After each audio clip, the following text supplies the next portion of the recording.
Tignan mo, ang dami na namin nabili. May pera pa. Lahat to dun sa 3 ginto. Ang laki naman. Oo. Mahal pala. Maniwala, naging pera na. Oo nga po. Hindi nga ako nananaginip. Ay, marami pa dito. Marinig. Makakalipat na tayo. Bibili tayo ng magandang bahay, anak. Yung malaki. Tapos aalis na tayo dito. Malayong-malayo. Wala na mga sigang siraulo. Ako hindi na ako magtitinda doon sa palengke. Tapos ikaw, mapapag-aral ka na namin sa isang eskwelahan na maganda. Private school. Kahit mamahalin. Pwede. Pero teka muna. Mabuti yata. Bayaran muna natin yung mga utang natin doon kay Maming. Sa tindahan. Di ba? Tapos siguro, abutan naman natin ng pera yung mga kapitbahay natin kahit kaunti lang. Para naman makatulong tayo. Para naman kung lilipat tayo, makakalipat rin sila. Di ba? Hindi po kakaunting tulong lang ang ibibigay natin sa mga kapitbahay natin. Ha? Nay, ang gagawin po natin sa lahat ng to, bibili ho tayo ng lupa. Bibili ho tayo ng bahay. Pero hindi lang po para sa atin. Pati na rin ho sa mga kapitbahay natin. Lahat sila kasali. Lahat sila tutulungan natin. Lalo yung mga walang kakayahan na umalis dito. Lahat? Anak, mauubos yung... Anong sasabihin natin sa kanila? Saan galing yung perang ginamit natin pambili ng bahay nila? Oo nga. Ano? Hindi sa nagdadamot ako, ha? Pero lahat talaga, ipamimigay. Ipamimigay talaga. Kaya nga, sa kanila ipamimigay. Ano? Ano? Sabi mo muna. Wala. Anong pamimigay? Pamimigay? Oo nga. Sinabi ko. Wala yung pamimigay. Ito sana pamimigay natin. Talaga.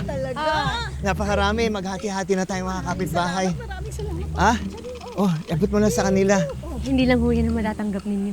Anak, ipag-usapan Meron ng mayaman na tao.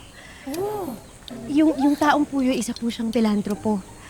At gusto po niya magpadala ng pera sa atin dito para tulungan tayo. Makakabili tayo ng mga bahay po natin. Makakaalis po tayo sa lugar na to. Talaga, Tera? Alam mo, tamang-tama. Meron dun sa Distrito 6 na mga bakanting bahay. Pwedeng-pwede tayo doon. Mas maganda naman dito sa Distrito 5.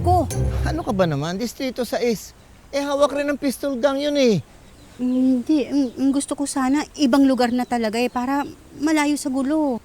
Mona, ang buong bayan natin ay hawak ng sindikato o kaya mga korap na politiko. Kaya kahit saan tayo tumira, hindi tayo makakawala sa kanila.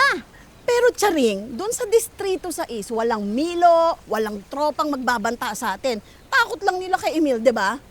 Bagay. Pero teka, totoo ba na may tutulong sa ating mayaman?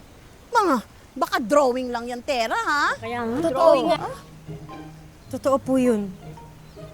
Ano ba talaga? Totoo. Totoo po na may tutulong sa atin.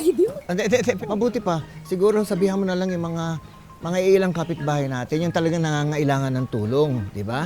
Kasi baka hindi naman kayanin ng pilantropo bigyan lahat ng tao ng kanya-kanyang bahay eh. Yung iba siguro bibigyan lang ng konting pera, pero bahala sila kung aalis sila dito o hindi. Sige. Sabihin niyo po na sama-sama po tayo na makakaalis sa lugar na to. Panalo yan, panalo. Sige, mamaya magpapapulong ako para sa lahat. Pero kayo na ang bahala ni Terang magbalita, ha? Opo. Sige, magbabalita na kami, ha? Sabihin na natin, dali. Salamat dito! Salamat po. Nak, hindi naman sa ayaw kong tumulong sa ibang tao. Kaya lang, anong matitira sa atin kung lahat ng nakatira rito, tutulungan natin? Ayaw ba talagang makaahon tayo dito sa buhay mahirap? Nay. Lo. Yung may pagkakataon ho tayo na makabili ng disenteng bahay natin at makaalis dito sa lugar na to. Hindi po ba sobra-sobra na po yun para sa atin?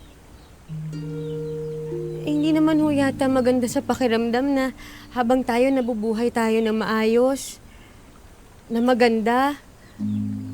Yung mga kapitbahay ho na kasama natin simulat sa pool sa paghihirap. Iiwan lang ho natin sila dito. Hindi ho kaya ng konsensya ko yun.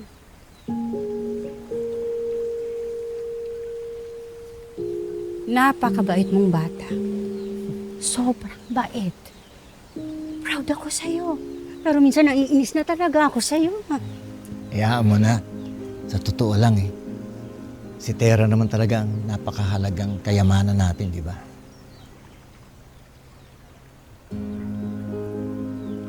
Mas mabuti nang makatulong tayo, Noy.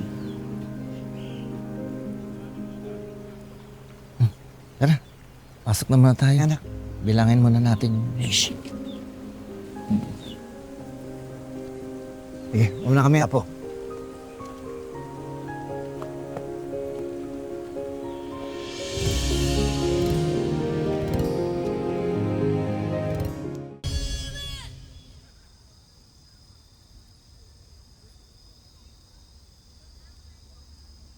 Lolo Master! Lolo Master, aalis na ho kami dito.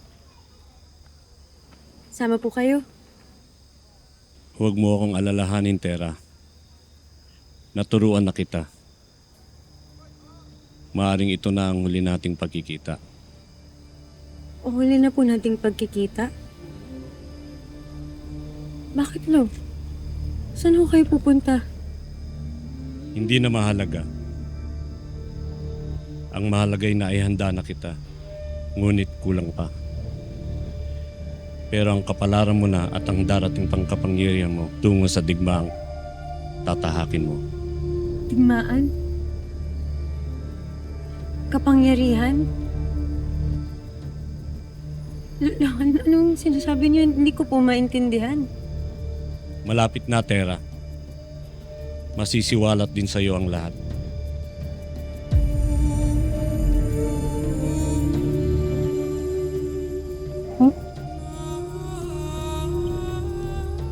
Abisala Maiste, Tera,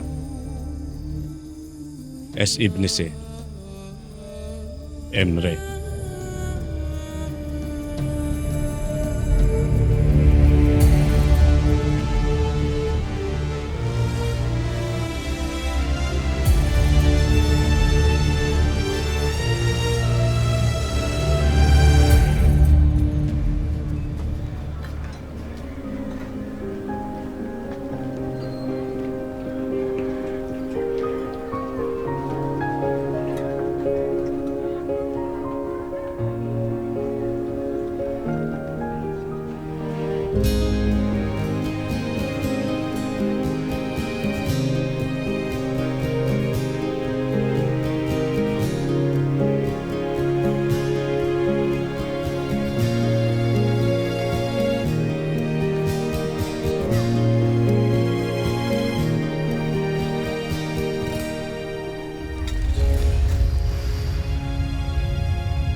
Ano itong kahiwagaang nagaganap sa iyo, Sangre Danaya?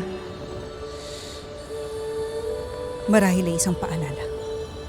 Sapagkat sa mundo ng mga mortal, ay malapit nang dumating ang araw ng aking pagsilang kay Tera.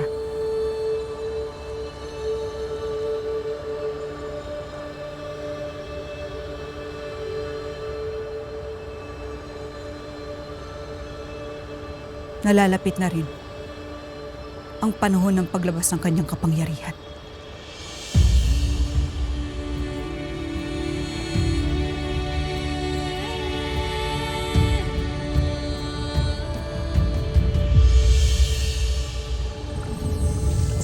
sa inyo na meron akong isang anak na baliw na minsan isang gabi bigla lang nag-uwi ng sanggol na ganito. Patawaran mo ako, aking anak. Kung wala ako sa piling, nais naman kita makasama. Sa susunod na eleksyon, Emil Salvador, ang inyong lingkod, sasalba ko kayong lahat! Anong oras ba talaga darating ang ayuda na yan? Donasyon po itong mga bigas na to para ho sa distrito natin. Balik sa trabaho. Konting salo-salo lang sana para sa birthday ni Tera. Mukhang mauudlot pa sa dami ng ibinabawa sa atin. Para sa akin, salamat, maraming salamat sa inyo. May problema po tayo dito sa warehouse. May nangyari na kuwang po dito. Halughugin ang buong distrito sa East. Ngayon lang!